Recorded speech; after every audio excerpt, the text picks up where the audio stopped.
फिर से एक बार आपको मिलने का अवसर मिला। कल आपके विदेश मंत्री भारत में थे तो काफी विस्तार से कई विषयों पर उनकी भी चर्चाएं हुई थी।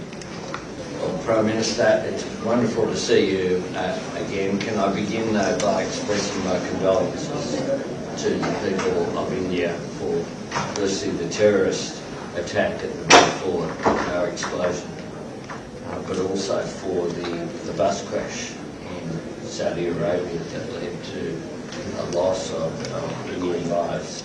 But we have much to discuss, and our relationship is very strong, never stronger in my view. I think the economic relationship we can strengthen further, and our defence and security ties are also very important going forward. And I look forward to our discussion today. I know our foreign ministers have had a very successful meeting, and I of course saw your minister in Malaysia just a short time ago, and the relationship between us as well. I think the large Indian diaspora in Australia just means those ties are so strong.